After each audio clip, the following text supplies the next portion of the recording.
మహిమ ఘనత ప్రభావాలు కలుగునుగాక. మనమంతా ఒకసారి చేతులెత్తి స్తోత్రం చెప్దామా? హల్లెలూయా. ప్రభువునందు మిక్కిలి ప్రియమైన దేవుని ప్రజలారా, శ్రద్ధగా దేవుని మాటలు వినడానికి మాట్లాడుచున్న సేవకుల వైపు చూస్తూ అటు ఇటు తిరగకుండా, మీలో మీరు మాట్లాడుకోకుండా, సెల్ ఫోన్స్ వాడుకోకుండా దేవుని వాక్యముని మీరు ఆలకించాలని ప్రభువు పేరిట కోరుతున్నారు. మన ప్రభు అయిన యేసుక్రీస్తు వారు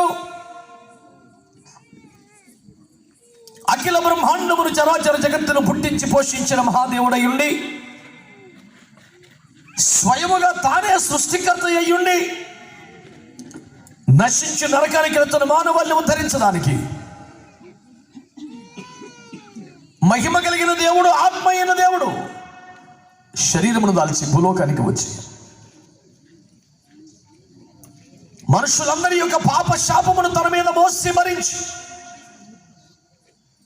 తన శరీరములో ప్రతి అవయవాన్ని గాయపరుచుకుని రక్తమంతా కార్చి ప్రాణం పెట్టి చావునే చంపి తిరిగి లేచినేటికి సజీవుడై అందరి ప్రార్థనలు ఆలకిస్తూ, రక్షిస్తూ, కాపాడుతూ శాశ్వత విమోచన కలిగించి నిత్య మహిమలో చేర్చడానికి అతి సమీపములో ఆయన రాబోతున్నారు.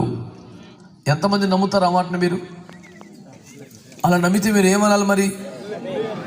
హల్లెలూయా అనాలా? అది పెళ్లికి సాగుకు ఒకే మంత్రం చదివిలో ఉన్నారు. ఆమేన్ అనండి. ఆమేన్ అంటే ఏకీపించడం కదా, అలాగే జరగాలని మీరు కూడా పలకటం. మన ప్రభు అయిన యేసుక్రీస్తు వారు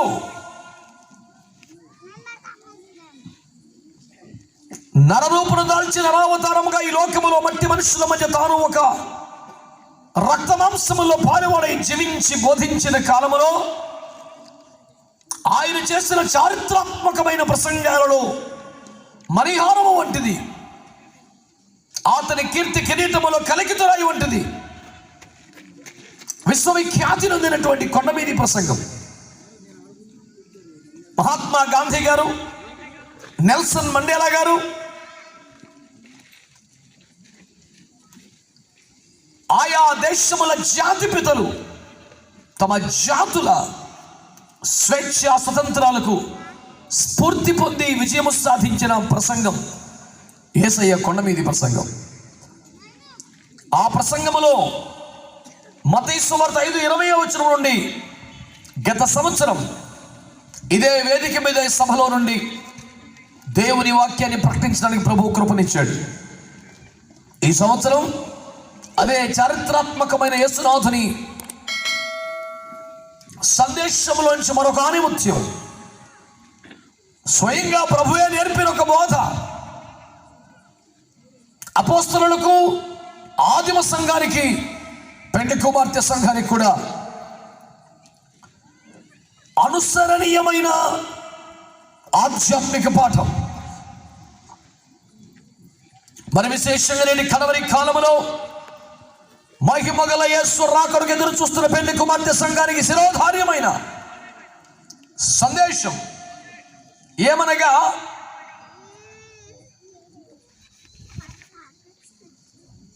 ఒకడు మైలు దూరం రమ్మని చెబితే నీ వార్తనితో 2 మైళ్ళు వెళ్ళు.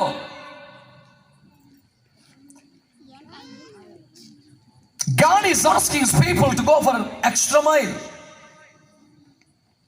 అదనపు మైలు, 2వ మైలు నడవమని యేసు ఉద్బోధిస్తున్నాడు. ఆయన నడవమని చెప్పింది 1 మైలు అయితే నువ్వు 2 మైలు నడవు. నీవు నడవాల్సింది 1 మైలు అయితే 2వ మైలు కూడా నడువు. ఈ లోకములో, ఈ ప్రపంచంలో ఎప్పుడైనా, ఎక్కడైనా, ఎవరినైనా మీరు చూడండి, ఇలా చెయ్యాలి కానీ అంత చెయ్యకపోయినా పర్వాలేదు. యాక్చువల్గా ఇంత ఉండాలి, అంత లేకపోయినా పర్వాలేదు, కొంచెం తగ్గినా ఏం కాదు, అడ్జస్ట్ అవ్వచ్చు అనే చెబుతారు ఎవరైనా, ఎక్కడైనా. కానీ యేసు ప్రభు ఇంత చెయ్యాలి, కానీ ఇప్పుడు నేను మీతో చెప్పున్నది ఏమనగా రెట్టింపు చేయి అంటున్నాడు. ఏమి గురువండినా శిష్యులకు కాస్త తేలిక మార్గం చెప్పాలి కానీ ఇంకా అదనపు భారం కల్పిస్తున్నాడేమి బోధకుడితడు. శిష్యులను సంపూర్ణులుగా చేయాలని కోరుకున్న బోధకుడు తప్ప వారి పని తేలిక చెయ్యాలని ఆరాటపడిన గురువు గారు కాదండి యేసుప్రభు వారు. వాళ్ళని సంతోషపరిచి మరి అంత అక్కర్లేదులేరా, ఇలా చేయి పర్వాలేదులే, ఈ మాత్రం చాలులే, ఇది కూడా సరిపోతుందిలే, ఇలా సరిపెట్టిన వ్యక్తి కాదు యేసు ప్రభువారు. యేసు ప్రభువారు ఎలాంటి వారంటే, ప్రియులారా, దేవుని వాక్యము తేటగా తెలియచేస్తుంది. ఈ పూట వినండి. తన భక్తులను, తన పిల్లలను, తన శిష్యులను మీరు చేయాల్సిన దానికంటే కొంచెం ఎక్స్ట్రానే చెయ్యండి భక్తి అని బోధిస్తున్నవాడు. దేవునికి ఒక మంచి స్తోత్రం చెప్పండి. ఇంకొంచెం మంచిగా చెప్తారా? హల్లెలూయా, హల్లెలూయా. ఉదాహరణకి సాధారణంగా మనము చేయాల్సిన భక్తి రూపాయి అనుకోండి. ఈ ప్రపంచంలో ఎవరైనా ఏం చెప్తారంటే రూపాయి అంటారు, కానీ రూపాయి ఎవరు చేయగలడు? అట్లీస్ట్ ₹100 చేయి. సాధారణంగా మన విద్యార్థులుగా చూస్తే పరీక్షల విధానాలు కూడా అదే కదా. 100 మార్కులకు పెడుతున్నావు, 35 వచ్చింది చాలు, నువ్వు నెక్స్ట్ క్లాస్కి ప్రమోట్ అయిపోతావు. 50 వస్తే గుడ్, 60% అయితే సూపర్, 90% అంటే తిరగలేదు, 200% వచ్చే ఛాన్సే లేదు. ఉండదా ఎక్కడైనా? నిజానికి 100 మార్కులకు నేను పరీక్షిస్తున్నావు. ఆ పరీక్ష కూడా ఎట్లా ఉంటుంది? 100% స్టూడెంట్ అండి అంటారు ఒకటి, 100కి 100 వచ్చినాయి అని. నేను ఒక కళాశాల స్నాతకోత్సవానికి పిలువబడ్డాను.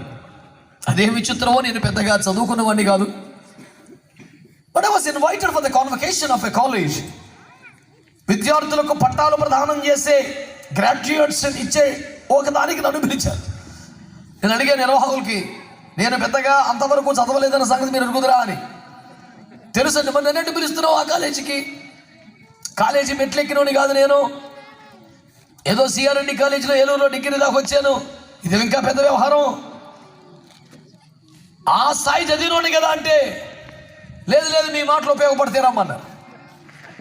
మరి వాళ్ళకి ఏం ఉపయోగపడుతుంది అనిపించిందో నేను ఒక తిప్పలు పెట్టాను ఆ రాత్రి. వాళ్ళని 100% స్టూడెంట్స్ అని ఇందాక సార్ కొంతమందిని పరిచయం వాళ్ళు ఎవరు అంటే సగర్వంగా లేచి నిలబడ్డారు.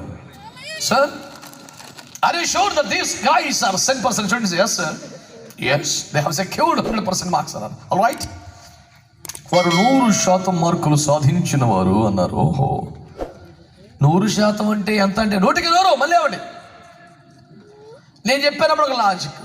సబ్జెక్ట్లో 100% కాదు, పేపర్లో, పరీక్షా పత్రములో వచ్చిన వాటిలో. స్తోత్రం చెప్పండి ఒకసారి. ఒక టెక్స్ట్ బుక్ ఎంత ఉంటుందో, టెక్స్ట్ బుక్లో ఉన్నదంతా ఎగ్జామ్లో వస్తుందండి. చెప్పాలి రైట్. టెక్స్ట్ బుక్లో ఉన్న దాంట్లో 10వ భాగం, మన భాషలో 10వ భాగం వస్తుందా పేపర్లో? పోనీ వచ్చిన దాంట్లో అంతా రాస్తాడు ఎవడైనా? 5 ప్రశ్నలు ఇచ్చి 3 రాస్తే చాలని వాడే అంటాడు. 10 ప్రశ్నలు ఇచ్చి 7 రాస్తే చాలని వాడే అంటాడు. టెక్స్ట్ బుక్లో వచ్చేది 10వ భాగం, ప్రశ్నపత్రంలో అందులో రాసేది ఇంకో 10వ భాగం. దానికి వీళ్ళు పెట్టిన పేరు ఏంటంటే 100%. ఓరగా సెంటు కొట్టుకోవడం తప్పేం కాదు. విద్యార్థులు ఆలోచించండి, అవునా కదా?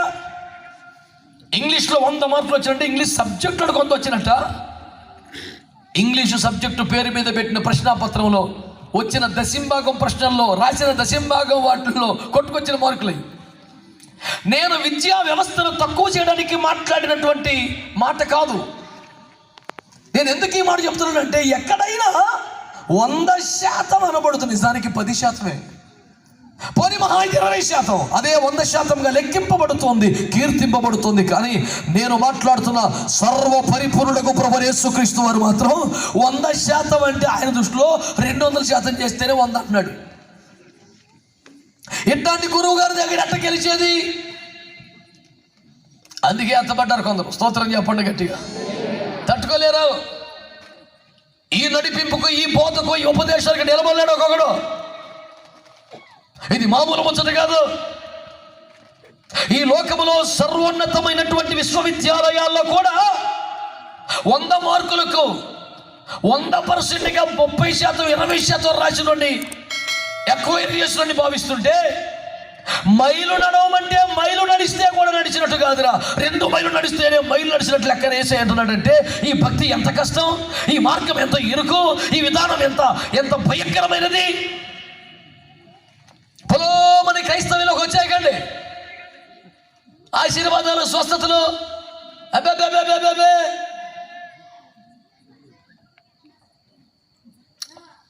ఇవన్నీ కూడా తాత్కాలికంగా కనిపిస్తాయి, మీకు అసలు వచ్చినది కాదు. యేసు ప్రభు తన వద్దకు వచ్చిన ప్రజలకు రొట్టెలు చేపలు సమృద్ధిగా పంచిపెట్టాడు. కాబట్టి యేసు లోకానికి రొట్టె చేపలు పంచడానికి వచ్చాడా? ఏమైనా తెలివుందా? పరలోక రాజ్యాన్ని ప్రకటించడానికి వచ్చాడు. స్తోత్రం చెప్పండి గట్టిగా. మట్టి మనుషులను మహిమకు మార్చడానికి వచ్చాడు. స్తోత్రం చెప్పండి. క్షణమాత్రముకు క్షణమంగపు జీవితాన్ని నిత్య జీవానికి పెంచడానికి వచ్చాడు యేసయ్య. అది అసలు ఈ స్వస్థత, రొట్టె, చేపలు, ఈ బోనస్సే శాలరీ అనుకునే బుద్ధిహీనుడు మనం ఏం చేయాలి? దేవునికి స్తోత్రం. ముచ్చటది కాదని ఆయన ఈ ప్రపంచంలో విచిత్రమైనటువంటి బోధ యేసు ప్రభు వారు చేశారు. అదేమిటంటే, నీకు నేను 100 మార్కులు అయ్యాలంటే 200 తెచ్చుకుంటే 100 ఎత్తాను అన్నాడు. ఓపుకున్నవాడు ఇప్పుడు ఎవరు వెంబడిస్తాడు? వెంబడించండి. స్తోత్రం చెప్పండి గట్టిగా. అందరు చెప్పాలి గట్టిగా. హల్లెలూయా. కలువరిలో మొదలాయే నీ ప్రేమ మార్గం. చెప్పడానికి ప్రేమ మార్గమే, కానీ అందులో ముచ్చట ఏమిటి? కరుకైన ఇరుకైన ఈ సిలువ మార్గం. కరుకు ఇరుకు. నీకేమైనా చురుకుంటే రా, స్తోత్రం చెప్పు గట్టిగా. అందరు చెప్పాలి గట్టిగా. హల్లెలూయా. బద్ధకంగా కదిలేవాడు, ఒళ్ళురుచుకొని తిరిగేవాడు, రొమ్మిరుచుకొని పోసుకొట్టేవాడు ఇందులో చెట్టుగాడు. విరిగి నలిగి దీనుడైపోతే ఇరుకు మార్గంలో వెళ్తాడు. మంచి వాళ్ళందరూ కూడా ఆమె చెప్పండి, చెప్పండి గట్టిగా. ఇందులోకి వచ్చేస్తే నీకు సుఖంగా ఉంటుంది, హాయిగా ఉంటుందే. సుఖం ఉన్న మాట మర్చిపోతానుకుంటే రాలేదు మానే. దేవునికి స్తోత్రం కలుగునగా. అందరూ చెప్పండి. ఎందుకంటే ఈ శుభవార్త కూడికలు కాదు, ఉపదేశ కూడికలు. ఏదో మసిపూసి మారడికే చేయవలసిన పని నాకేమి లేదు. ఏమంటారు అధ్యక్ష? దేవునికి స్తోత్రం చెప్పండి. చెప్పాలందరూ గట్టిగా హల్లెలూయా. ఈ రాత్రి వినగలుగుతున్న ప్రజలారా, యేసు ప్రభు నోరారా చెప్పిన మాట, సాత్వికులు ధన్యులు, వారు భూలోకమును స్వతంత్రించుకుందరు అనే మంత్రస్థాయిలో ఇది కూడా చెప్పాడు. అదే స్కేల్లో ఏమని చెప్పాడు? అని చెప్పిన సౌండ్లోనే ఇది కూడా చెప్పాడు అన్నాడు. దాని దగ్గరికి పోయాం. అదే వచ్చేది మరి. బోనస్ మీద పడతారు, శాలరీ ఉంది. ఎవరు చెప్పాను? 1 మైలు నడవమంటే చెప్పండి రా పిల్లలు, ఎంత నడవాలి? ఎక్స్ట్రా మైల్ అనండి. 5,000కే బైక్ వచ్చేయాలి, కానీ 100 కిలోమీటర్లు వచ్చేయాలి. మన ఆశ అలాగ ఉంటుంది. దేవుని కృపని చాలా గొప్ప కార్యం. చాలా చీప్గా బండి దొరికింది అనగా మైలేజ్. నేను అనగా 100 రూపాయలు కొట్టించాను, ఇంకా అవుతలేదని. మనకి ఎక్స్ట్రా మైలేజ్ అన్ని చోట్ల కావాలి. మరి మన మైలేజ్ మన్నా తినేసాం, బండ్లో నీళ్లు తాగేసాం, మేం కింద నడిచేసాం, రెక్కల కింద మోయబడ్డాం. మైలేజ్ ఎంత అంటే ఎప్పటికప్పుడు ఐగిప్ట్కి వెళ్ళిపోతాను అంటాడు వీడు. అర్థమైన వాళ్ళందరూ స్తోత్రం చెప్పండి. హల్లెలూయా. ఈరోజు వింటున్న ప్రజలారా, దేవుని బిడ్డలారా, మీరు శ్రద్ధగా జాగ్రత్తగా దేవుని వాక్యమును ఆలకించమని మనవి చేస్తున్నాను. ప్రభువు నీతో మాట్లాడుతున్న సంగతి ఏమనగా,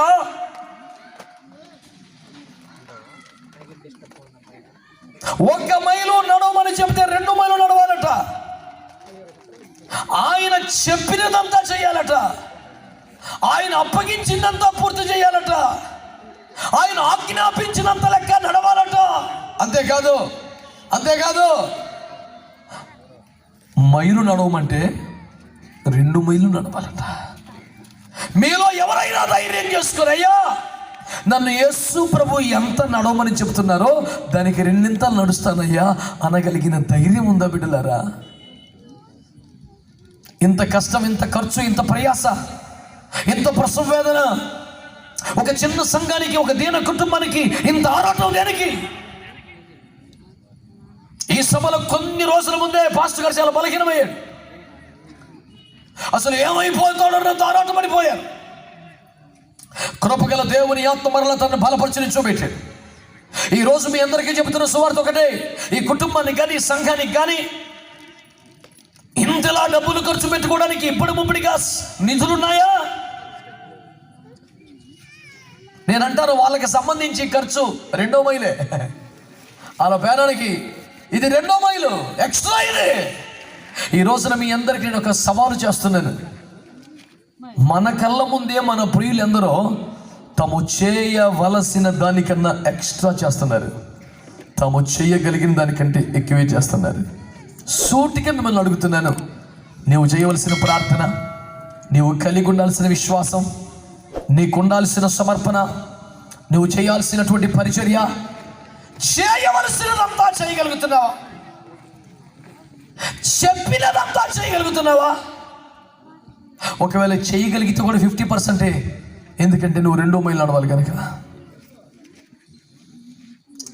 నువ్వు ఎక్స్ట్రా నడవలసి ఉంది కనుక స్వయంగా యేసు ప్రభువు చెబుతున్నారు, దుఃఖపడువారు ధన్యులు, వారు ఓదార్చబడుదురు అన్నంత హాయిగా ధన్యులు ధన్యులు ధన్యులు అనే మాట ఎక్కినంత చక్కగా, ఆ మాట ఎక్కినంత చక్కగా బిడ్డలారా, దేవుని ప్రజలారా, 2వ మైలు నడవండి అనే మాట ఎక్కలేదు ప్రజలకి.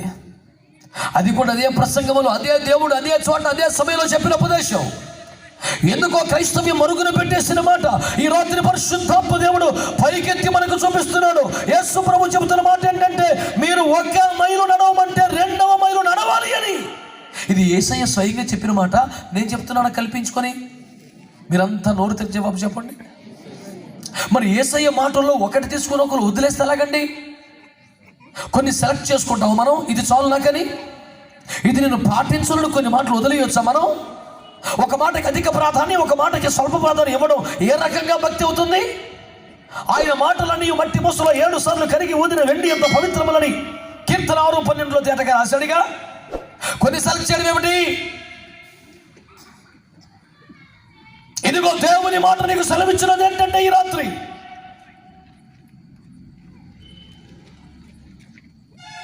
నేను నడవమన్న దానికంటే నీకు ఎక్స్ట్రా నడవాలి, 2వ మైలు నడవాలి. ఈ రాత్రి మీరు ఎవరైనా నన్ను ప్రార్థన చేయమంటే, పాస్టర్ గారు మా కోసం ప్రార్థన చేయండి అని మీరు ఎవరైనా అడిగితే, నేను మీ కొరకు చేయగలిగే ప్రార్థన ఒకటే, ప్రభువా ఆ 2వ మైలు నడిచే శక్తి మా బిడ్డలకి ఇవ్వండి. కొడితే మంచి కొట్టలేదు మరి సపిడి ఇంకో పని.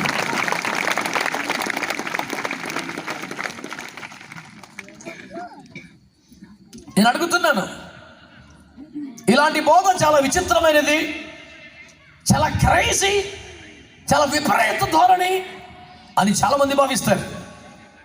బైబిల్లో మరి కాస్త విపరీతమైన భక్తి ఉందని, పైన భక్తి లేదని మీకు నేను మనవి చేసుకుంటున్నాను.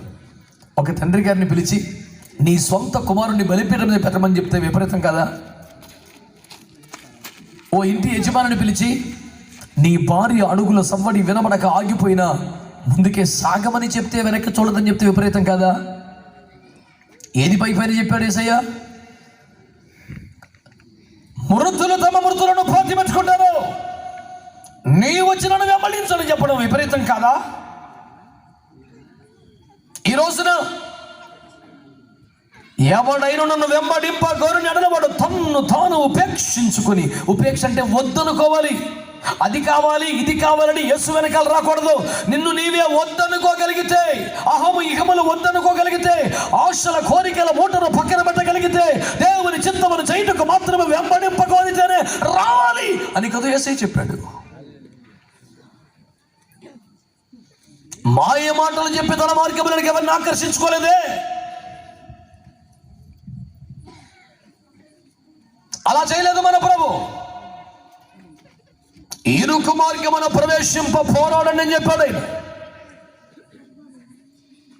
ఈ మార్గములో ప్రవేశించడానికే పోరాడాలి సుమా. విశాల మార్గము కాదిదని చెప్పిన వాడు ఆయన.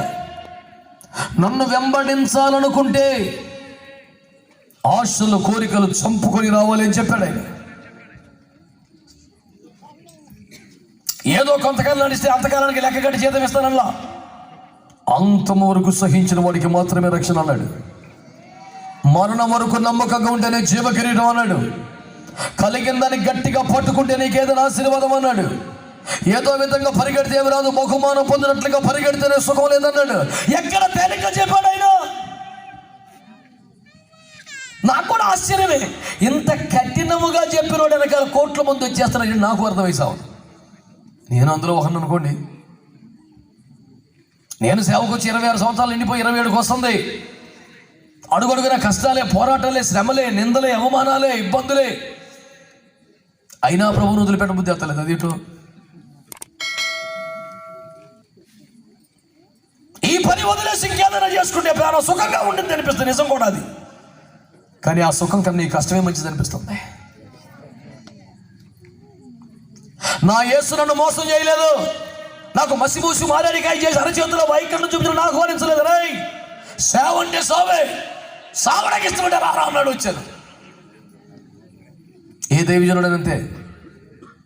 ఈరోజు వింటున్న ప్రజలరా, మోమాటము లేని, రాజీ పడని, కఠినమైన బోధకు చిరునామాగా నిలిచిన యేసయ్య సుఖభోగాల మానవుల గుండెల్లో పేల్చిన మరొక బాంబు లాంటి బోధ ఏంటి తెలుసా? మీ పరలోకపు తండ్రి పరిపూర్ణుడు కనుక మీరును పరిపూర్ణంగా ఉండాలి. అందు నిమిత్తమై మైలు నడవమంటే 2 మైళ్ళు నడవండి. ఏంటి ప్రభా, ఈ చెంప కొడితే ఆ చెంప చూపించమంటావు?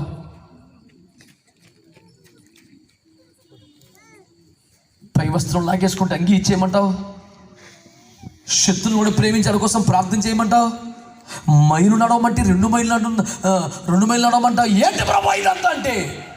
ఎందుకంటే అని లాస్ట్లో చెప్పాడు 48లో ఆన్సర్ ఏమిటది?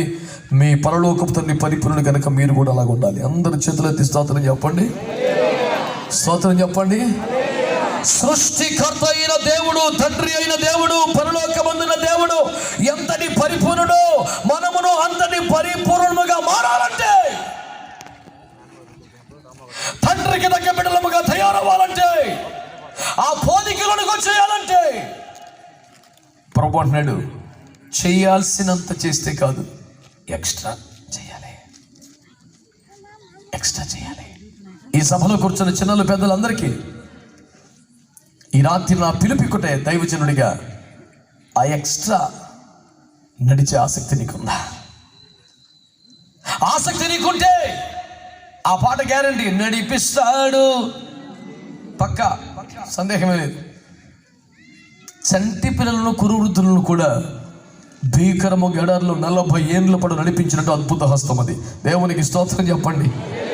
అతని నీడలో ఎవరైనా క్షేమంగా వెళ్ళిపోతారు. స్తోత్రం చెప్పండి. హల్లెలూయా. ప్రభువునందు మిక్కిలి ప్రియులారా, ఈ రాత్రి నా సవాలు, నీవు నడవవలసినంత నడిచావా? అయితే కూడా అయిపోయినట్టు కాదు, ఇంకా ఎక్స్ట్రా నడవలసిందే.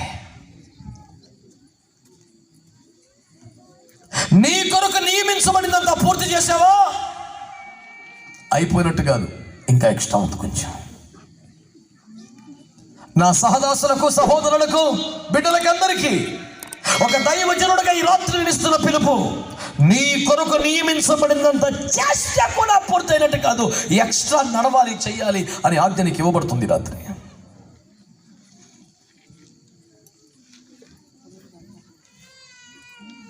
1 మైలు నడవమంటే ఏం చేయాలంటండి చెప్పండి?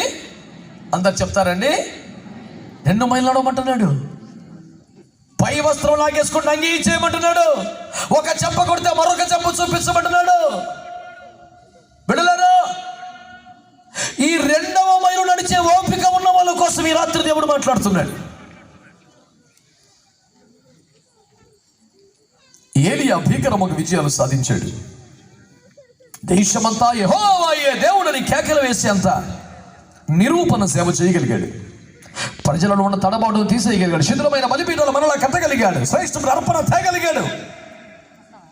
జనుల కరువు తీర మోపైన వర్షమును రప్పించి అందరి ఆకలి తీర్చగలిగాడు.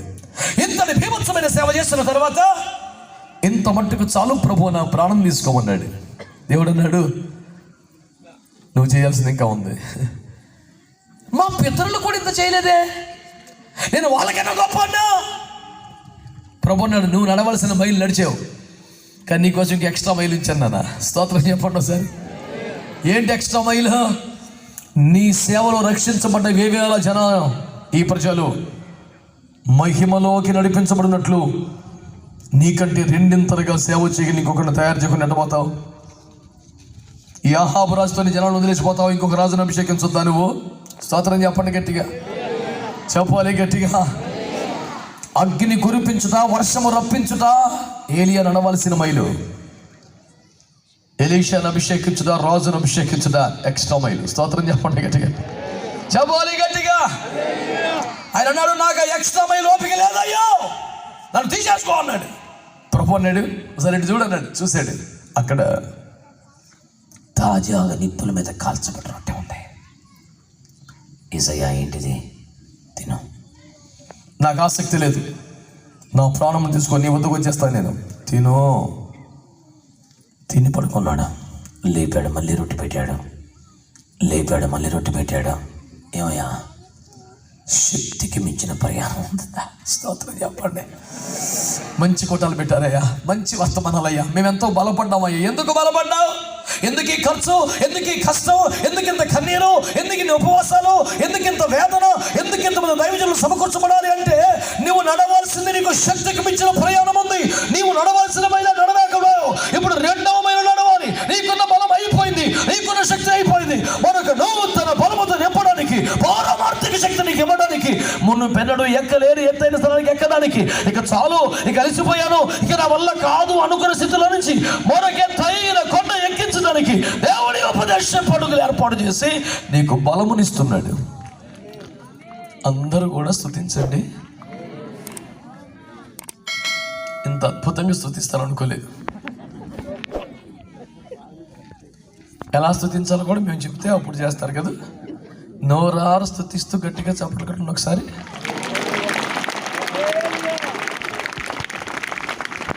చప్పట్లు వినబడుతున్నాయి కానీ స్తోత్రాలు వినబడటం లేదండి. నోటితో స్తోత్రం చెబుతూ చప్పట్లు కొట్టాలి. కొట్టాలి గట్టిగా ఒకసారి. ఇంకా మంచిగా, ఇంకా మంచిగా. హల్లెలూయా. వద్దంటున్న కొద్ది లేపి మరీ రొట్టె పెడుతున్నావు. ఎందుకంటే శక్తికి మించిన ప్రయాణం ఉంది నాన్న. నువ్వు గుహలో ఉండవలసిన వాడివి కాదు. నువ్వు చెట్టు కింద జీవితాన్ని అనామకంగా అమాయిగా ముగించవలసిన వాడివి కాదు. నిన్ను ఎత్తుకొని భుజముల మీద మోయటానికి నీకు పరిచారకులు లేరు నాకు తెలుసు. అందుకే ఒక సుడిగాలు నీకోసం ఏర్పాటు చేశాను. నీకు ఒక కారు లేదని నాకు తెలుసు. అందుకే అగ్ని రథాలు, గుర్రాలు ఏర్పాటు చేశాను.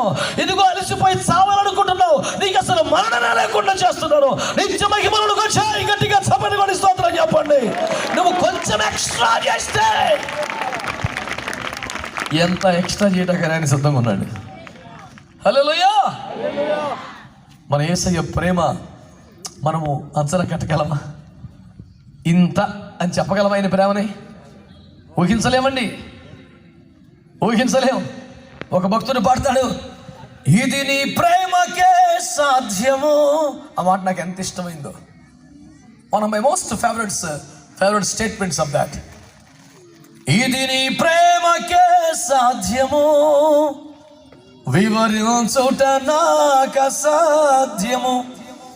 ఎంత బాగా చెప్పాడు కదా. చాలా మంచిగా అనిపించింది నాకు చాలా ఇష్టమైంది ఆ మాట. అవును, ఏ ఖరీదుకు ఎప్పుడు ఎక్కడ ఎవడో చేయలేంది యేసయ్య ప్రేమ చేసింది. పౌలు గారు అంటారు, ధర్మశాస్త్రం మీద చెయ్యజాలకపోయాను, క్రీస్తు పరిశుద్ధాత్మ దాన్ని చేసేసారు. స్తోత్రం చెప్పండి గట్టిగా, సంతోషంగా చెప్పాలి. రెండవ మైలు నడిచే శక్తి నాకు కావాలని ఆశ కలిగిన వారి చేతులెత్తి స్తోత్రం చెప్పండి ఒకసారి. హల్లెలూయా. ఏలియా దేవుడు మారిపోలేదు నమ్మితే స్తోత్రం చెప్పండి. ఏలియా దేవుడి ప్రేమ తగ్గలేదంటే స్తోత్రం చెప్పండి. నన్ను కూడా ఆయన ప్రేమిస్తున్నాడు నమ్మితే స్తోత్రం చెప్పండి. అలసి రేగు చెట్టు కింద గుహలో జీవితం చాలించాలనుకునే ఏలియా దగ్గరికి వచ్చినట్లే ఈ ఉపదేశ పండుగల రెండవ రాత్రి ఆయన నా కొరకు దిగి వచ్చాడు, నా వద్దకే దిగి వచ్చాడు, నాతోనే మాట్లాడుతున్నాడు. నాకు నూతన శక్తిని ఇవ్వడానికి ఒక తాజా రొట్టె తెచ్చాడు. నమ్మితే గట్టిగా చప్పట్లు కొట్టి యేసయ్యని కనపరచండి. స్తుతించాలి, స్తుతించాలి గట్టిగా, ఆత్మతో నింపబడి దేవుని స్తుతిస్తూ మహిమ పరుస్తూ.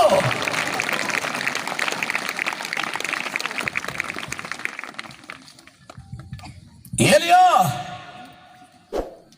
రొట్టె తిను. ఎందుకయ్యా? నువ్వు చాలిద్దామనుకున్నావు. నిన్ను మరొక ఎత్తైన కొండ మీద తీసుకెళ్ళాలనుకున్నాను. నీకు బలం సరిపోవట్లేదు. ఈ రొట్టె తిను. ఎందుకు ఉపదేశ పండుగలు? నీకు ఆశ ఉంది, ఆసక్తి ఉంది. ఆ ఎత్తైన కొండకే బలం లేదు. ఆ బలం ఇవ్వడానికి ఈ కోడికలో. డబ్బు నీకు బలం ఇవ్వకపోవచ్చు, పైగా బలహీనపరచవచ్చు. విపరీతమైన తిండి నీ కొత్త బలాన్ని ఇవ్వకపోగా లేనిపోయిన రోగాలు తెచ్చిపెట్టచ్చు. రకరకాల సుఖాసక్తులు నిన్ను పతనానికి ఏడవచ్చు. కానీ దేవుని నోటి మాట తాజా రొట్టె, ఒక తాజా రొట్టె ఎత్తైన శిఖరములెక్కే బలం నీకు ఇస్తుంది నిశ్చయంగా. దేవునికి స్తోత్రం చెప్పండి గట్టిగా. హల్లెలూయా, హల్లెలూయా. రెండవ మైలు నడిపించే దేవునికి స్తోత్రము కలుగును గాక. మన వద్దకు దిగి వచ్చి పడి ఉన్న గుహలోనికి వచ్చి మన తల వద్ద తాజా రొట్టె పెట్టి మనల్ని బ్రతిమాలి తినిపించి ఉన్నత శిఖరములు ఎక్కించుచున్న యేసయ్యకు చేతులెత్తి స్తోత్రాలు చెబుదాం. అవునండి, మన దేవుడు అంతటి ప్రేమ కలిగిన వాడు. ఆయన మాట్లాడుతున్నాడు. నీవు నడవలసిన మైలుతోనే తృప్తి పడుతున్నావా? లేదో రెండవ మైలు నడవు. నువ్వు నడవలసింది నడకపోతే, చేయాల్సిందే చేయకపోతే, అప్పగించిందే పూర్తి చేయకపోతే, నీకు కేటాయించబడిందే నెరవేర్చకపోతే నువ్వెంత వెనకబడి ఉన్నావు?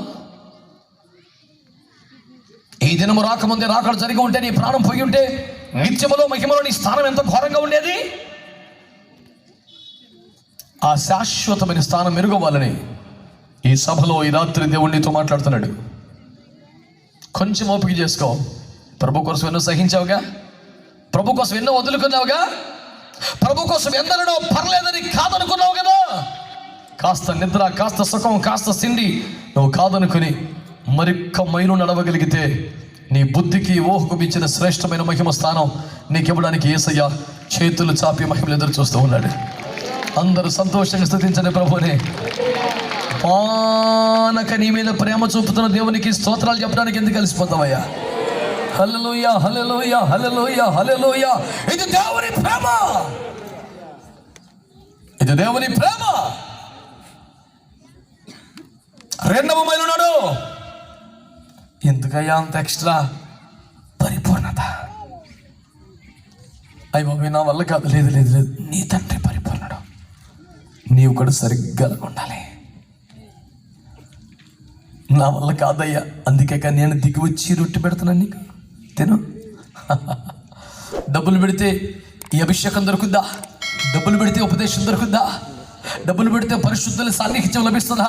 డబ్బులు ఖర్చు పెడితే దేవుని అత్యున్నతమైన ప్రణాళికలను చేర్చబడగలుగుతావా? సరైన క్రమంలో ఉపదేశపు నీడలో రాగలుగుతావా? It is not money that can help you.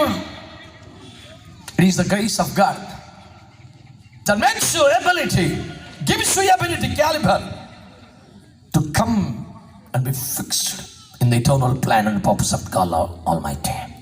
సర్వశక్తి కలిగిన దేవుని ఇక్కడి నుంచి ప్రణాళికలు అమర్చబడటానికి ఉపయోగపడితే డబ్బు అది ఇంకోటి కాదు, దేవుని ఉన్నత కృప. ఆ కృప ఈ రాత్రి చేతులు చెబుతుంది. చాలంటావా? ఇంకా అక్కర్లేదంటావా? ఇక నా వల్ల కాదంటావా? ఇప్పటికే చాలా చేశాను బాబు అంటావా? లేదయ్యా, ఎట్లయినా ఓపిక చేసుకొని రెండవ మైలు నడవడానికి నేను ఇష్టపడుతున్నాను అనే తీర్మానానికి రాత్రి నువ్వు రాగలుగుతావా? అందరు చేతులెత్తి స్తోత్రం చెప్పండి. చాలా సింపుల్ వాక్యం ఒకటి మీకు జ్ఞాపకం చేస్తాను, శ్రద్ధగా వినండి. మార్కు సువార్త 2వ అధ్యాయం, మార్కు సువార్త 2వ అధ్యాయం 5వ వచనం. యేసు వారి విశ్వాసము చూచి, కుమారుడా, నీ పాపములు క్షమింపబడి ఉన్నవని పక్షవాయువు గలవానితో చెప్పెను. ఆమేన్. అందరూ చేతులెత్తి ఒక స్తోత్రం చెప్పండి. బిడ్డలారా, నా వైపు చూస్తూ జాగ్రత్తగా వినండి మీరు ఈ మాట. హలో, చూస్తున్నారు వీళ్ళందరూ కూడా? రైట్. ప్రభువైన యేసుక్రీస్తు వారు కపెర్నహూములో ఇంటి వద్ద ఉన్నప్పుడు అనేకులు ఆ చోటికి కూడా వచ్చారు. అవును, ఒక దైవజనుడు వస్తున్నాడు అంటేనే వేవేల జనం వస్తే, సాక్షాత్తు యేసయ్య వస్తే ప్రజలు ఆగుతారా అండి? ఇల్లు నిండిపోయిందిట, వాకిలి నిండిపోయిందిట, వీధిలో కూడా స్థలము లేదట, అశేష జనావాకిలు వచ్చేసారు. అయితే ఆ పట్టణంలో పక్షవాతము చేత మంచాన పడి ఉన్న ఒక రోగి, అందరూ యేసు వచ్చాడని పరుగులెడుతూ ఉంటే తనకు కాలు చేతులు పడిపోయాయి గనక మంచాన పడి దీనంగా ఏడుస్తున్నాడు. నాకు లేదుగా అదృష్టం, నాకు లేదుగా భాగ్యం అంటూ ఉన్నాడు. ఓ నలుగురు వ్యక్తులు చూసి జాలిపడి అందరూ తమ మట్టుకు తాము వెళ్ళిపోయారు. వీళ్ళు తమ మట్టుకు తాము వెళ్ళిపోకుండా ఆ వ్యక్తిని మంచంతో పాటే నలుగురు మోసుకొని యేసు ఉన్న ఇంటికి తీసుకొచ్చేసారు. స్తోత్రం చెప్పండి, అందరు చెప్పండి. తమ మట్టుకు తామెల్లుట 1 మైలు అయితే మోసుకురావటం 2వ మైలు నేను నమ్ముతున్నాను. దేవునికి స్తోత్రం చెప్పండి. అసలు ముచ్చట వినండి బిడ్డలారా. వీళ్ళు తీరా మోసుకొచ్చిన తర్వాత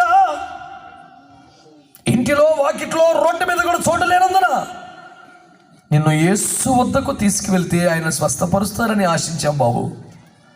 ఇంతవరకు మా రెక్కల మీద మోసి తెచ్చాం, కానీ నీకు అదృష్టం లేదు. ఏం చేస్తాం? దేవుని చిత్తమును నీ కర్మను వదిలేయాలి. ఇది ఎక్స్ట్రా మైల్ బ్యాచ్ కదా. ఇంటి మీదకి ఎక్కారు, స్తోత్రం. పైకి పిప్పేశారు, స్తోత్రం. ఊరుకుంటాడు ఇంటోడు ఇప్పుతుంటే. అంటే యజమానితో మాట్లాడి ఉండాలి. అయ్యా, చాలా సీరియస్ కేసు అయ్యా, ఏసయ్య వెళ్ళిపోతే, ఈ గడియ దాటిపోతే వాడి జీవితంలో బాగుపడ్డు బాబు, మీకు దండం పెడతాం. ఇది లైఫ్ అండ్ డెత్ ఇష్యూ అయ్యా, జీవమరణాల సమస్య అయ్యా. మళ్ళీ ఎప్పట్లాగే అన్నీ సర్దేస్తాం, పైకప్పు మళ్ళీ ఏర్పాటు చేస్తాం. ఈలోపు ఏమైనా డ్యామేజ్ జరిగితే మేము ఖర్చు పెట్టుకుంటాం. ఇలాంటి ఒప్పంద పడకుండా ఎవడైనా ఇల్లు ఇప్పేస్తండి, ఫోన్లు ఇప్పేది అంటాడండి. ఎవడన్నా మోసుకురావటం ఎక్స్ట్రా కదా. ఆ ఓనర్తో మాట్లాడుకొని ఆ నష్టాన్ని భర్తీకి అచ్చుకోవడం ఎక్స్ట్రా కదా. ఈ పేషెంట్కి ఏ ఇబ్బంది రాకుండా పైకప్పు దాకా మోసుకెళ్ళటం ఎక్స్ట్రా కదా. తాళ్ళు కట్టి యేసు ఉన్న చోటికి దింపడం ఎక్స్ట్రా కదా. స్తోత్రం చెప్పరే. అప్పుడు యేసు ఎలా పైకి చూశాడు. తన ముందుగా పేషెంట్ వచ్చాడు, పైకి చూశాడు. వీడి ముఖం చూడలా, వీడి స్థితిని పట్టించుకోలా, వీడి బ్రతుకును ఆరా తీయలే, అసలు వాడి విశ్వాసమును పరిగణలో తీసుకోవాలా. రాయబడిన మాట ఏంటి తెలుసా? 2:5 మార్కు సువార్తలో, ఆయన వారి విశ్వాసమును చూసి, గట్టిగా ఆమేన్ చెప్పండి ఒకసారి. ఆయన వారి విశ్వాసమును చూసి, ఆయన వారి విశ్వాసమును చూసి, రే కుమారుడా, నీ పాపాలు క్షమించని వెళ్ళిపోన్నాడు. స్తోత్రం చెప్పండి గట్టిగా. కానీ మార్కు సువార్త 5వ అధ్యాయం 34 ప్రకారం 35 ప్రకారం నీ విశ్వాసమును స్వస్థపరచాలి. లూకా సువార్త 7:49-50 ప్రకారం నీ విశ్వాసం రక్షించాలి. అంటే నీకు స్వస్థత కావాలన్నా, నీకు రక్షణ కావాలన్నా నీకే విశ్వాసం ఉండాలి. నీకు విశ్వాసం ఉంటేనే నువ్వు రక్షించబడతావు. నీకు విశ్వాసం ఉంటేనే నువ్వు స్వస్థపరచబడతావు. కానీ వాక్యం అంటుంది, వాడి విశ్వాసాన్ని అసలు పరిగణలో తీసుకోకుండా వారి విశ్వాసమును చూసి ఈయన రక్షిస్తున్నాడు యేసయ్యా, ఈయన స్వస్థపరుస్తున్నాడు యేసయ్యా. నా మాట వింటున్నారా? వింటున్నారా? ఈ మోసుకొచ్చిన వాళ్ళకి ఎంత విశ్వాసం ఉందంట? తమకు కాదు, ఎదుటోడి రక్షణకు సరిపడా విశ్వాసం ఎలాగే ఉందంట. చేతులు ఎత్తి స్తోత్రం చెప్పండి. అందరు చెప్పాలి గట్టిగా. హల్లెలూయా. శ్రద్ధగా నా మాటలు వినే ప్రయత్నం చేయండి. ప్రభువునందు మిక్కిలి ప్రియమైన దేవుని బిడ్డలారా, ఆలోచించండి, ఆలోచించండి.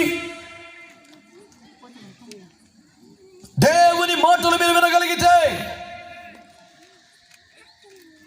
తమ రక్షణకు, తమ స్వస్థతకు కూడా సరిపడ విశ్వాసము లేక మీరు ప్రార్థన చేయండి, మీరు ప్రార్థన చేయండి అని కొబ్బరి నీరు సీసా పట్టుకొని దేశమంతా తిరిగే భక్తులు కుప్పలు తెప్పలు మన చుట్టుపక్కల ఉన్నారు కదా. ఎవరు కనపడితే చెయ్యేసి ఇలాగా.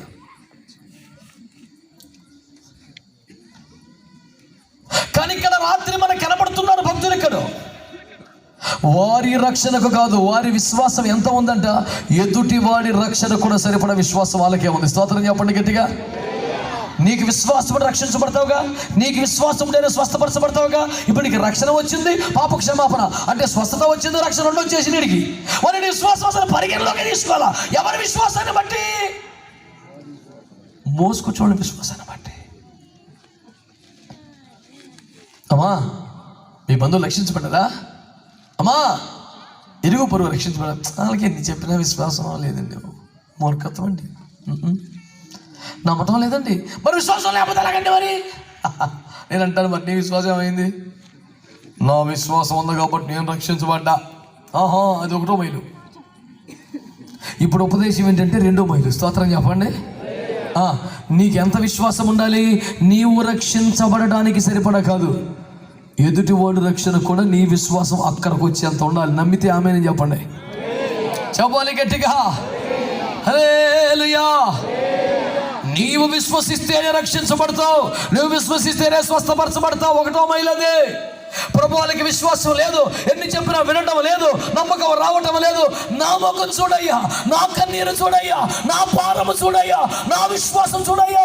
మోసుకొచ్చున్న వారి విశ్వాసమును చూసి ఆరోగ్యంతో మాట్లాడి వాడి పాపమును క్షమించి రక్షణ భాగ్యం ఇచ్చి వాడి రోగమును తొలగించి స్వస్థత ఇచ్చిన దేవా, నా విశ్వాసాన్ని బట్టి నా జిల్లాని రక్షించవా, నా విశ్వాసాన్ని బట్టి నా రాష్ట్రాన్ని రక్షించవా, నా విశ్వాసాన్ని బట్టి నా దేశాన్ని రక్షించవా. అయ్యబ్జ చేస్తున్న పని అదే. చేతులెత్తి స్తోత్రం చెప్పండి గట్టిగా. అందరు చేతులెత్తి స్తోత్రం చెప్పండి. వాళ్ళకి నమ్మకం లేదు కాబట్టి అంతే పోతారు వాళ్ళు. వాళ్ళకి విశ్వాసం లేదు, మనం ఏం చేస్తాం? చెయ్యాలి, ఒకటి చెయ్యాలి. ఏం చేయాలి? నా రక్షణకు మాత్రమే కాక వారి రక్షణకు సరిపడా విశ్వాసం కూడా నేనే సంపాదించుకోవాలి. అందరూ ఆమేన్ అనండి. హల్లెలూయా. 2వ మైలు ఎంతమందికి ఇష్టంగా ఉంది? నిజం చెప్పాలంటే కష్టంగానే ఉంటుంది. ఆ కష్టాన్ని ఇష్టపడితే అధిక మహిమ దేవుడు నీకు అనుగ్రహిస్తాడు. చేతులెత్తి స్తోత్రం చెప్పండి గట్టిగా. అందరూ చెప్పాలి హల్లెలూయా. ఈరోజు దేవుని వాక్యం నీతో మాట్లాడుతున్నది ఏమిటంటే,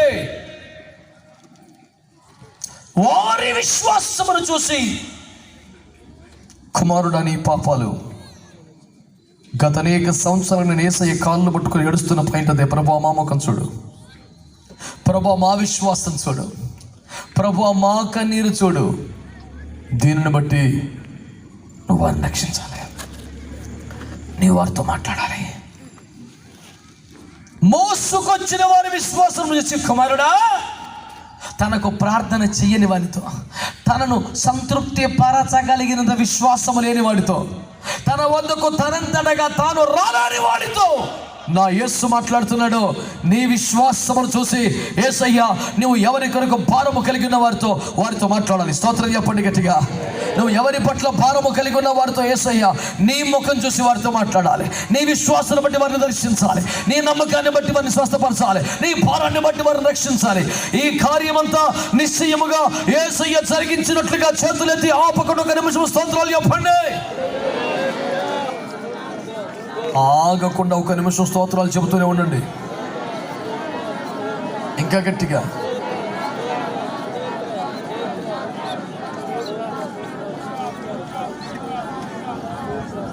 ప్రభు మన విశ్వాసాన్ని బలపరచునుగాక, ప్రభు మన విశ్వాసాన్ని వృద్ధి పొందించునుగాక. మన విశ్వాసమును బట్టి ప్రభు మనము భారము కలిగి ఉన్న వారితో మాట్లాడునుగాక, వారిని రక్షించునుగాక, వారిని స్వస్థపరచునుగాక.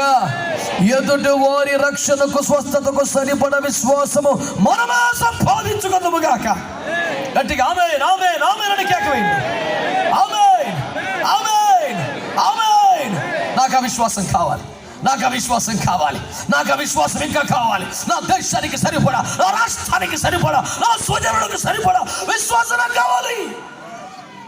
నా రక్షణకు, నా స్వస్థతకే కాదు, నా జనులకు సరిపడినంత చెప్తున్నాం అన్నయ్య. మరి వాళ్ళకి నమ్మకం రావట్లేదు, మనం ఏం చేస్తామండి? వాళ్ళు కూడా విశ్వాసాలకు వస్తే రక్షించబడుతురు. ఎంత అని చెప్తాం? ఇంకా చాలే చెప్పిన కాడికి. అందుకే ప్రసంగాలు తగ్గించి, సభలు తగ్గించి, అయ్యప్పలో పడ్డం. దేవునికి స్తోత్రం. ఎగేడుద్దాం ప్రభువా, చెప్పిన కాడికి చాలు. వారిని మన విజ్ఞాపన చేత యేసు వద్దకు ఎత్తిపడదాం. ఆ మంచం తలాగి తీసుకొద్దాం ప్రభు దగ్గరికి. వారు ఉన్న పరిస్థితుల్లో, వారి ఉన్న పాపములో, వారికి ఉన్న బలహీనతలో అలాగే యేసు వద్దకు ఎత్తిపడదాం. ఏందిరా ఒకసారి చూడయ్యా, ఆయన వారి విశ్వాసమును చూసి ఆయన ముందుకొచ్చినోడు ఒకడు, తెచ్చిన వాళ్ళు నలుగురు. ఆ నలుగురిలో నీవు ఉండాలి. ఆ నలుగురిలో నీవు ఉండాలి. నీ వల్ల నీ ఒక్కడివే చేయలేకపోవచ్చు. ఇంకొకరితో కలువు. ఎలాగైనా ఒక ఆత్మని యేసయ్య దగ్గరికి ఎత్తిపట్టు. ఆయన కను దృష్టి వాడి మీద పడాలి. ఆయన వారి తట్టు చూడగా వారికి వెలుగు కలిగిను, ఇక వారి ముఖములు ఎన్నడూ లజ్జింపకపోవును. ఆయన వారి తట్టు చూడగా, ఆయన వారి తట్టు చూచినట్లు వారు పడి ఉన్న చోటు నుండి మనం వారిని మోసుకొద్దాం, మనం వారిని ఎత్తిపడదాం. ఇదంతా శరీరములో భౌతికను మోసేది కాదు, ప్రార్థనలో వారిని యేసు వద్దకు ఎత్తిపట్టడమే. ఈ రాత్రి నా పిలుపు ఒకటే, ఎదుటి వారి రక్షణకు సరిపడినంత విశ్వాసం మన దగ్గరే ఉండాలి. మరి వాళ్ళకి చెప్పామన్నారు విశ్వాసం లేదండి, ఏం చేయమంటారు? ఏం చేయమంటారా?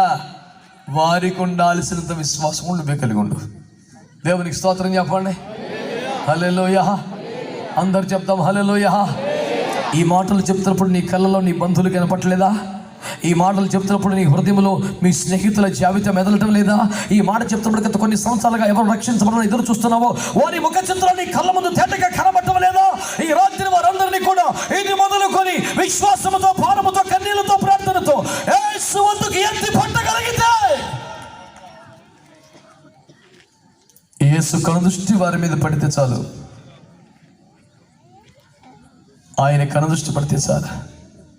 నీ మాట చాలయ్యా, నీ చూపు చాలయ్యా అంటాం కదా మనం. ఆ చూపు మనకు చాలా వచ్చింది ఇప్పటికే. ఒక్కసారి వాళ్ళని చూడమని అడుగు. చీకట్లో ఉన్న వారిని చూడయ్యా, నశిస్తున్న మా బంధువులను చూడయ్యా, విశ్వాసంలోనికి రాలేకపోతున్నటువంటి ఎన్నో లాజికల్ రీజనింగ్లతో ఉన్నటువంటి మా ప్రజల వైపు చూడయ్యా.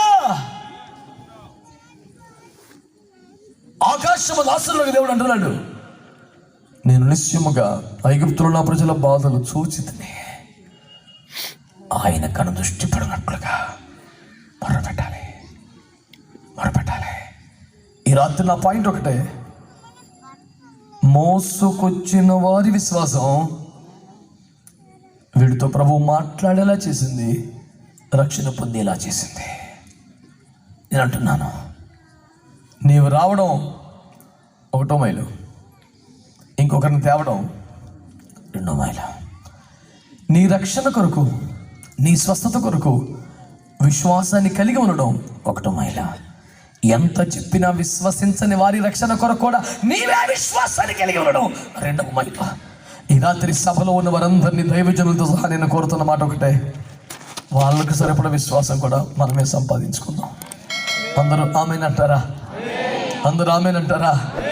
ఏదో సుదీర్ఘంగా మీతో మాట్లాడుతూనే ఉండాలని తాపత్రయం కాదు. ఈ కీలకమైన అనుభవంలోకి మనం రావాలి. పూట ఆ 2వ మైలు రావాలి. మనం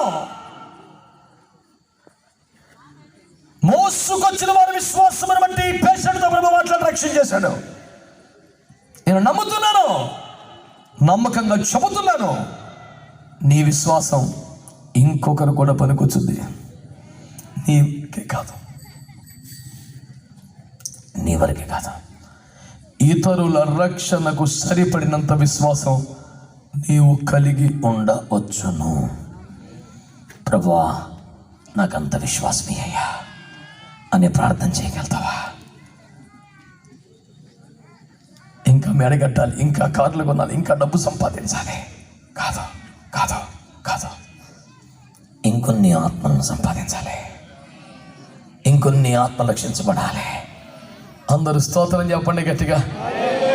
అందరు చెప్పండి గట్టిగా హల్లెలూయా. అందరూ చెప్పండి హల్లెలూయా. మన భారం ఒకటే, మన ప్రజలందరూ కూడా దీవించబడాలి. అందరూ స్తోత్రం చెప్పండి గట్టిగా హల్లెలూయా. నా దేశమంతటిని ఏం చేయాలి? ఆశీర్వదించుమయ్యా. ఒకరిద్దరిని కాదు, మా దేశం అంతటి నువ్వు ఆశీర్వదించాలి. పేదరికం తొలగాలి. ఎవరు కూడా పేదలుగా ఉండద్దు. అరాచకమాగాలి. ఇదేంటిది? మన ప్రార్థన. ఒక దైవజనుడి ఆత్మరోధనతో మనం ఏకీపించేస్తున్న ప్రార్థన. ఆయన యజమానుడు, బాగు చేయగలిగిన వాడు, మహారాజు. ఒక్కసారి చల్లని చూపు చూస్తే చాలు ప్రజల పరిస్థితులు మారిపోతాయి. అందుకనే ఎవరి మీద నా యేసు చూపు పడాలని కోరుకుంటున్నానో వారి నిత్యము ప్రార్థనలో ఆయన వద్దకు ఎత్తిపడుతున్నాను. నా బంధువులపై ఆయన చూపు పడాలి, మా నాయకులపై ఆయన చూపు పడాలి, విరోధులపై కూడా ఆయన చల్లని చూపు పడాలి. యజమానుడా ఒక్కసారి చూడు. ఆయన వద్దకు వారినిలాగా మోసుకుని రాగలిగితే ప్రార్థనలో నేను నా ఆశల ఊసులే మోసుకుంటూ వస్తే అలా అనేక మందిని మోసుకొని రావాలి. ఈ 2 మైలు నడిచే శక్తి ఈ రాత్రి సభలో దేవుడు మనకి ఇవ్వాలి. ఇంత ఖర్చు, ఇంత కష్టం, ఇంత వేదన, ఆ భారం నువ్వు పొందుకోవాలని. అంతే, ఇంకేమక్కర్లేదు. రోడ్డు మీద నిలబడి వచ్చి వాళ్ళందరికీ కవర్లే మంచాలా, ఏడబడతాడు డబ్బాలు పెట్టుకొని కూర్చోాలా. ఏదో పోగు చేసుకునే తాపత్రయం కాదు ఈ కోడికలో. ఈ భారం నువ్వు పొందుకోవాలి. మా భారాలు నువ్వు తీర్చాలని, మా అవసరాలు మొత్తం చెప్పుకొని మాకు సహకరించండి అని చెప్పే దరిద్రం లేదు. మన భారం అధికమవ్వాలి. నశించిపోతున్న వారి భారమును సంపాదించుకోవాలి. వారిని ప్రార్థనలో యేసు వద్దకు ఎత్తిపట్టాలి.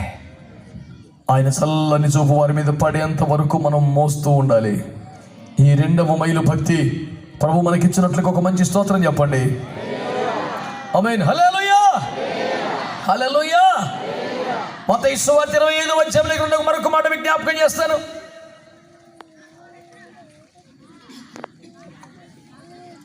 మత్తయి సువార్త 25:9 వచనం. అందుకు బుద్ధిగల కన్యకలు, మాకును మీకును ఇది చాలదేమో, మీరు అమ్మవారి యొద్దకు పోయి కొనుక్కొనుడని చెప్పిరి. వీళ్ళ పేరే బుద్ధిగల కన్యకలు. క్రైస్తవ ప్రపంచం అంతట్లో వారికి అన్ని కూడా ప్రశంసలే, కితాబులే, గొప్పలే, ఘనతలే. నువ్వు బుద్ధి లేని కన్యకవా, బుద్ధి కలిగిన కన్యకవా? ఇదేగా.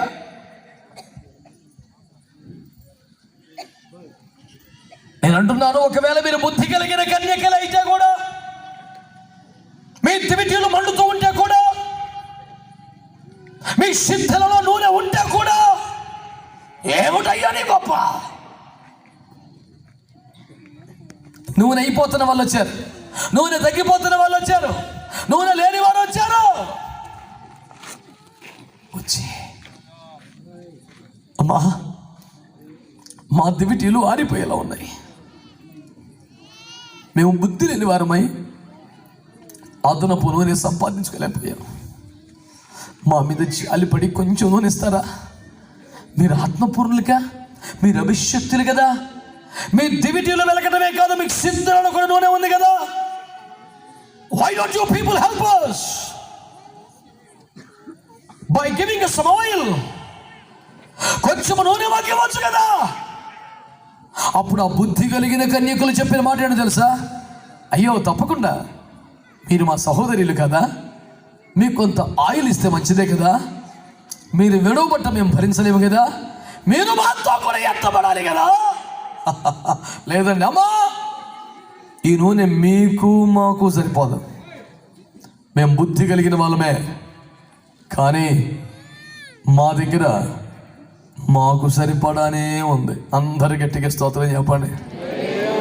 అనేక సంవత్సరాలుగా బుద్ధి కలిగిన కన్యకలని భుజాన వస్తున్న వ్యక్తులందరూ కూడా ఎంత బుద్ధి కలిగిన వాళ్ళంటే ఇంకొక మనిషికి సరిపడా ఆయన కూడా వాళ్ళ దగ్గర లేదు. నువ్వు బైబిల్లోనే యేసయ్య బుద్ధి కలిగిన వారిని చెప్పిన వారిని విమర్శిస్తున్నావా? లేదు, విమర్శించడం లేదు. వాళ్ళకు సరిపడినంత సమృద్ధి వాళ్ళ దగ్గర ఉంది అని ఒప్పుకుంటున్నాను. కానీ ఇంకొక్కడికి కూడా ఒక చుక్క నూనె పోయలేరు అని కూడా చెప్పుకుంటున్నాను. నువ్వు ఎలా తీసుకున్నావు నాకు తెలియదు. నేనైతే ఏం ఆశపడుతున్నాను తెలుసా? నేనే ఆ స్థితిలో ఉంటే నా తోటి కన్యక, నా తోటి సహోదరి అయ్యా కొంచెం ఆయిల్ పోయి అయ్యా 2 చుక్కల నూనె నా దగ్గర ఉంటే నేను కూడా ఎత్తబడతాను, నేను కూడా లోపలికి రాగలుగుతాను, నేను కూడా ప్రియునితో ఉంటాను, నేను కూడా యుగ యుగాలు మహిమలో ఉంటానయ్యా. బుద్ధి గడ్డి తినింది. నిజమేనా? తప్పే. ఎక్స్ట్రా ఆయిల్ నేను సమకూర్చుకోలేదు. కొంచెం తైలమేమో మాకు సరిపడే ఉంది, మీకు ఇవ్వలేము అని అనడం ఏమంత గొప్ప ఆదర్శం అని అడుగుతున్నాను నేను. నీకు సరిపడనే ఉందా నీ దగ్గర? ఎక్స్ట్రా లేదా? నీ అభిషేకం, నీ తైలం, నీ నూనె ఇంకొక మనిషి కూడా పనికిరాదా? నీకేనా? ఒక పెద్ద ఆయన అడుగుదాం, ఏమన్నా పేదరు గారు, ఏంటయ్యా మా ఊర్లో ఒక 500 మంది బాప్తీసాలు పొందారు, వాళ్ళు ఇంకెవరు ఆత్మను పొందలేదు, మరి వాళ్ళకి ఎట్టా మేము వస్తున్నాను అని వచ్చాడు. 500 మంది మీద చేయించాడు. స్తోత్రం చెప్పు, గట్టిగా స్తోత్రం. 500 మంది కూడా ఆత్మను పొందుకునే భాషలు మాట్లాడతారు. గట్టిగా స్తోత్రం చెప్పండి ఒకసారి. వామో అయ్యో 120 మందిలో ఇతరు కూడా ఒక్కడే. అందరూ ఎవరు మట్టుకు వాళ్ళు పొంగిపోతున్నారు, ఎవరు మట్టుకాలు భాషలు మాట్లాడుతున్నారు. 118 మంది ఒక రేంజ్ అయితే పేతురు యోహన్లు ఇద్దరితో ఇంకొక రేంజ్. స్తోత్రం చెప్పండి గట్టిగా.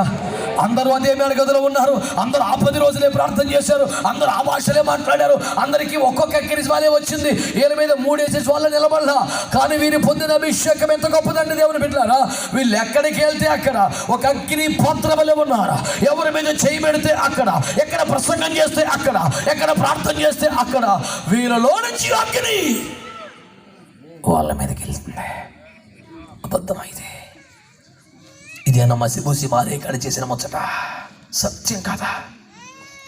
Peter, John, what is this?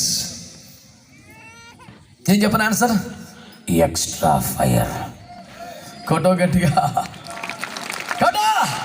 యేసు రక్తం ఏం చేయు. పేతురు గారు, యోహాను గారు, ఏంటి సార్ ఇది? అదనపు అగ్ని. దేవునికి స్తోత్రం కలుగును గాక.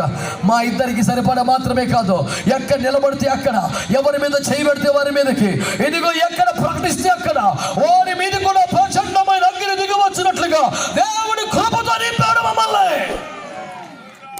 పక్షపాతము లేని దేవుడు ఆశపడితే నీకు ఆ కృప ఇవ్వడా?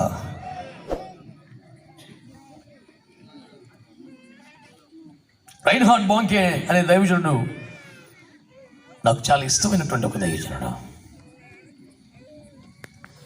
ఆయన సేవ, ఆయన అభిషేకం కోట్లు కోట్లు కోట్లు కోట్ల మందిని ఆయన ప్రభువు నడిపించిన గొప్ప దైవజనుడు. దీనికి ఒక 1000 రెట్లు 1,00,000 రెట్లు ఉన్న సభల్లో ఆయన మాట్లాడేవాడు. ఆయన నిలబడి హల్లెలూయా అని ఒక్కసారి అంటే కొన్ని లక్షల మంది ఆత్మచేత నింపబడి అభిషేకాన్ని పొంది నూతన భాషల్లో మాట్లాడుతూ దేవుణ్ణి ఆరాధించేవారు. ఆయన ఒక్కసారి హల్లెలూయా అంటే ఆయన్నే చంపడానికి, మంత్రాలు చేయడానికి, క్షుద్రశక్తులతో చేతబడులతో వచ్చిన వాళ్ళు దేవుని అగ్నితో తాకబడి కిందబడి నురుగులు కొట్టుకొని దేవుని పెట్లగా మారిపోయేవాళ్ళు. బ్లడ్ వాష్డ్ ఆఫ్రికా అనే నినాదంతో పెట్టాడు. యేసు రక్తముతో కడగబడిన ఆఫ్రికా ఖండాన్ని చూడాలని. వీధి కాదు, గ్రామం కాదు, ఒక ఖండం కోట్ల మంది ప్రజలు యేసు వద్దకు రాగలిగారు. ఈరోజు నేను మీకు ఎలుగెత్తి చెబుతున్న మాట ఒకటే,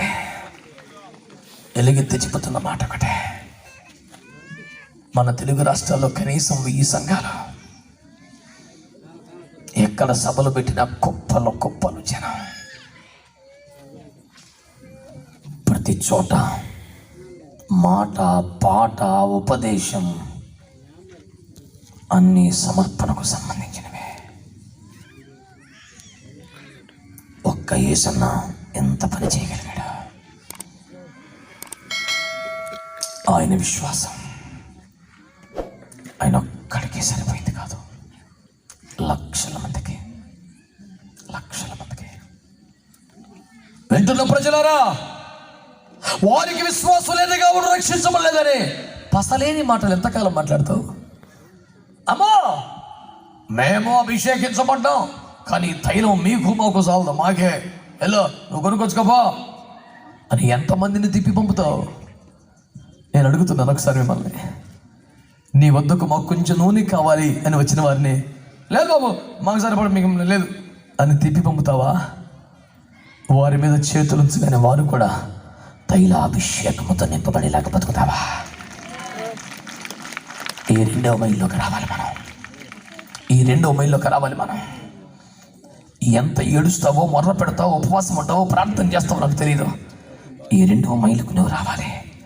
ఇందుకొరకే ఈ సభలు దేవుడు నీ కొరకు ఏర్పాటు చేశాడు. విశ్వసించిన వారు చేతులెత్తి ప్రభుకు స్తోత్రం చెప్పండి బాగా. హల్లెలూయా. ప్రభువునందు మిక్కిలి ప్రియమైన దేవుని ప్రజలను, ఇదిగో దేవుని ఆత్మ నీతో మాట్లాడుతున్నది ఏమిటి? ఎక్స్ట్రా ఆయిల్ నీకు కావాలి, ఎక్స్ట్రా ఫైర్ నీకు ఉండాలి.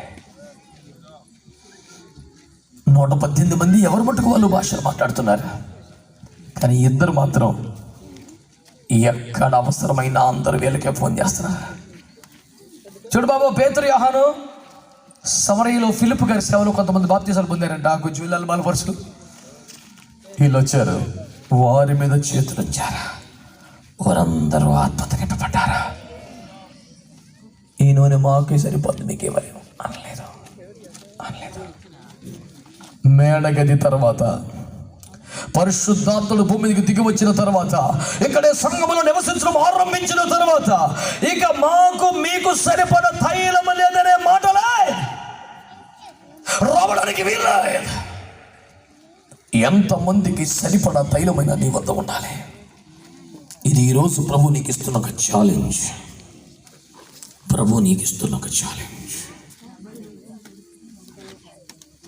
దేవుని వాక్యమును ఆలకించగలుగుతున్నావా? దేవుని వాక్యమును ఆస్వాదించగలుగుతున్నావా? ఈ రాత్రి ప్రభువు నీతో మాట్లాడుతున్న మాట ఏమిటి?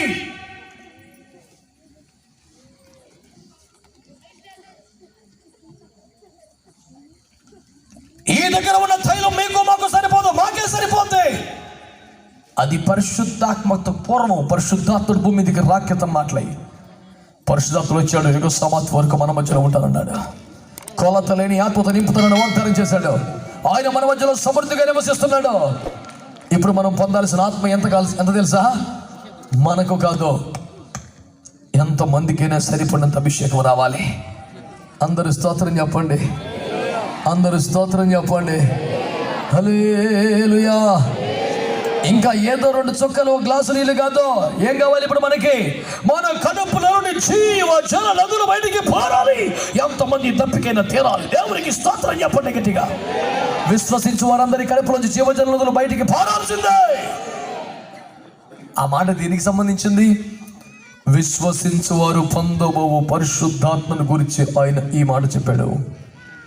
నది నీలో పారాలి, నది నీలో నుంచి ప్రవహించాలి, చచ్చిన చెట్లన్నీ బతకాలి, చెరువుల్లో చేపల విస్తారం అవ్వాలి, చెట్లు 12 కాపులు కాయాలి. ఇంతనే ఒక మహాప్రవాహం నీలో నుంచి బయటికి రావాలి. అయ్యా, మా దగ్గరున్న ఆయిలు మాకే సరిపోద్దయ్యా. బుద్ధిగల కన్యకలే, ఇంకొక్కరికి కూడా తైలము పనికిరాని స్థితిలో ఉండిపోయారు. జాగ్రత్తగా ఈ మాటలు వినండి. అయ్యా, నూతన నిబంధన కాలంలో పరిశుద్ధాత్ముడు దిగి వచ్చి మా మధ్య నివసిస్తున్న కాలంలో నా ఒక్కడికి సరిపడే అగ్ని నాకొద్దు ప్రభు, అభిషేకం అలాంటిది నాకొద్దు. ఎంత మందికైనా పనికొచ్చి ఎంత జీవజల నది నాలో పెట్టండి ప్రభువా, ఒక ప్రవాహము నాలోంచి రానివ్వండి ప్రభువా అని ఆసక్తి కలిగి చేతులెత్తి ఒక స్తోత్రం చెప్పండి ప్రభు గట్టిగా. అందరూ చెప్పండి. లూకాసు సువార్త 19వ అధ్యాయం. లూకాసు సువార్త 19వ అధ్యాయం. దేవుని బిడ్డలారా,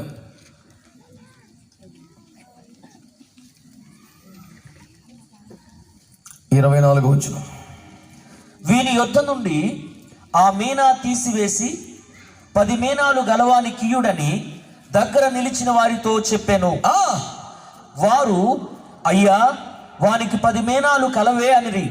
అందుకతడు కలిగిన ప్రతి వానికి ఇయ్యబడును, లేని వాని యొద్ద నుండి వానికి కలిగిన. చేతులెత్తి గట్టిగా స్తోత్రం చెప్పండి గట్టిగా. హల్లెలూయా. అందరూ చేతులెత్తి గట్టిగా స్తోత్రాలు చెబుదాం. హల్లెలూయా. ఇదిగో ప్రభు నీతో మాట్లాడుతున్న మాట ఏమిటంటే, దేవుని వాక్యములో తేటగా చెబుతున్న మాట. గమనించండి బిడ్డలారా, గమనించండి బిడ్డలారా. ఒక్కొక్కడికి ఒక్కొక్క మీన ఇచ్చాడు, వృద్ధి చేయమని చెప్పాడు. ఒకడు 10 చేశాడు, ఒకడు 5 చేశాడు, ఒకడు ఏమీ చేయలా. ఏమీ చేయనోడు ఎక్స్ట్రా వాగుతున్నాడు, పనికి మళ్ళీ వాగడంతో వాగాడు. ప్రభు అన్నాడు, రేయ్ ఆ రొమ్ముల మూట కట్టిన మీన తీరాడు. తీశారా? ఒకటిని 10 చేసినోడు ఉన్నాడే, అడిగేమంటారు అన్నాడు. అడిగి ఆల్రెడీ 10 ఉన్నాయిగా, అడిగి ఎత్తడం ఏంటే అన్నాడు. వాడు కలిగిన వాడు. స్తోత్రం చెప్పండి. ఏం కలిగిన వాడు? ఏం కలిగిన వాడు? మరి అదే మరి బైబిల్ చదవటం భలా. అది ఏం కలిగినోడు? నమ్మకత్వం కలిగినోడు. స్తోత్రం చెప్పండి గట్టిగా. వాడికి ఒకటి ఇస్తే దాన్ని 10 చేస్తాడు. స్తోత్రం చెప్పండి. అందుకనే తిరిగి వాడికి ఇవ్వాలి. ఇప్పుడు చెప్పండి, నీకు ఇచ్చిన రూపాయిని 10 రూపాయలు ఎప్పుడో చేశావు, ఇప్పుడు ఏం చేస్తున్నాడు? 1 రూపాయిని 2 రూపాయలుగా చెయ్యలేని ఆ రూపాయి గట్టాగే ఉంచినట్టు పట్టుకొని ఆడి దగ్గర లాక్కొని ఈ 10 చేసినోడు చేతికిచ్చాడు. నువ్వు బాగా చేస్తున్నావు నాన్న, నువ్వే చెయ్యి అన్నాడు. స్తోత్రం చెప్పండి గట్టిగా. అందరూ చెప్పండి గట్టిగా. దైవజనుడు రైనార్డ్ బాంకే గారు చెప్తుండే విధానం ఈ మాట నేను చాలా మురిసిపోయాను. చాలా కాలం నా కనుల్లో మాటలా నా కళ్ళ ముందు రూపంలో ఉండిపోయింది. పండు వృద్ధాప్యములో కూడా బలమైన సేవ చేస్తుండే అసూయపడిన ఒక దైవజనుడు రైనార్డ్ బాంకే గారి మీద కూడా అసూయపడతారంటే మరి పడితే వాళ్ళు ఉన్నారు. ఇక ఆ జాతీయ రక్తం అది మనం ఏం చేయలేం. ఆ బ్యాచ్ నాశనమునకు నియమించబడ్డ వారు యేసుప్రభు కొంతమందికి ముద్రేసాడు, మనం ఏం చేయలేము. ఇక అది చూసి నాబోతుని తీసుకొచ్చి వ్యవసాయం చేద్దామంటే అవ్వదు. స్తోత్రం చెప్పండి గట్టిగా. అది ఎంత బలంగా ఉన్నా నీకు లాసు, నిన్నే తినేంత అవసరమైంది. రైనార్డ్ బాంకే లాంటి దైవజనుడు ఒకరు పట్టుకొని అన్నాడంట, అలుపెరక సేవ చేస్తుంటే, ఇంత వయసు వచ్చేసింది, 50 ఏళ్ళ మంది సేవ చేస్తున్నా, ఇంకా తిరుగుతున్నావు సేవలో, నీకు అప్పగించిన పనిని పూర్తి చేయలేదంటే ఇంకా తిరిగెత్తున్నావు అన్నాడంట. అలాంటి దైవజనుడిని అలా అంటారని ఊహించగలమా? నీకు అప్పగించిన పని కూడా ఇంకా పూర్తి చేయలేదా? ఇంకా తిరిగెత్తనావు పొద్దున్నతో కోటాల మీటింగ్లని. మేము మాకు అప్పగించిన పని ఏనాడో పూర్తి చేసాం. ఏంటా పని? ఇదే పరిశుద్ధుల పేనాలు తీయటం, భారం కలిగిన వాడికే భారంగా మారిపోవటం, నిర్దోషుల చంపుటకు లంచం పుచ్చుకోవటం, ఇది మినిస్ట్రీ. దొంగతనం చేయటకు, నాశనం చేయటకు, హత్య చేయటకు వస్తాడు. అడిగిడే అడుగుతున్నాడు రైనార్డ్ బాంకే గారిని, అయ్యా నీకు అప్పగించిన పని పూర్తి చేయలేదా? ఇంకా తిరిగి ఎత్తనావు సేవలో అలిసిపోకుండా అని అడిగితానంట. దేవుని కృపను బట్టి నాకు అప్పగించింది ఏనాడో పూర్తి చేసుకున్నానంట. మరి ఇంకా తిరుగుతున్నావే అంటే, నీలాంటి వట్టి మాటలు వదరబోతూ ఏమీ చేయక రుమాల్లో కట్టి పెడితే నీ తీసి నాకు ఇచ్చాడు, నీ చేతనాన్ని రైపడన్నాడంట. స్తోత్రం చెప్పండి గట్టిగా. స్తోత్రం చెప్పండి గట్టిగా. ఆ తర్వాత నేను ఎంక్వైరీ చేస్తే నేను నిలుచుకున్న పాఠం ఏంటంటే, అట్లాంటి రుమాలను కట్టిన బ్యాచ్ ఒకరు కాదంట, కొన్ని 100 మంది తీసుకున్నాడండి రైనార్డ్ బాంకే గారు. ఈడిది పది చేసేసాడు, ఈడిది పది చేసేసాడు, ఆడిది పది చేసేసాడు. ఈయన బాగా చేస్తున్నాడు కదా, యేసు ప్రభు అందరికి తీసాడు. స్తోత్రం చెప్పండి గట్టిగా. ఈ రోజున నీకు అప్పగించింది నువ్వు చేసి ముగించలేకపోతే ఏం బతుకుతున్నట్టు? మనం మాట్లాడితే వాక్యం అంటావు, ప్రార్థన అంటావు, ఆత్మ అంటావు, అభిషేకం అంటావు, ఎన్నో మర్మాలు తెలుసు అంటావు, ఉపదేశం కలిగిన వారు అంటావు. నీకు అప్పగించిన పని ఏ పాటి చేయగలిగావు? ఇదాని భక్తి.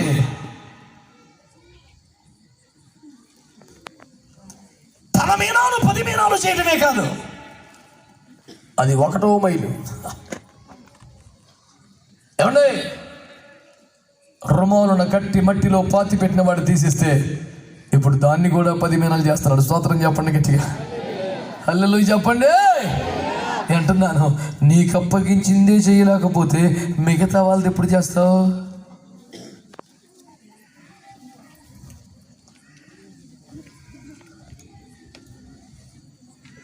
మేము మా సేవా ప్రారంభ కాలంలో, మా వివాహమైన కొత్తలో ఆదివారం ఉదయం 6:30కే వంటలన్నీ చేసేసి అన్ని టేబుల్ మీద అమర్చి 6:30కే నేను నా భార్య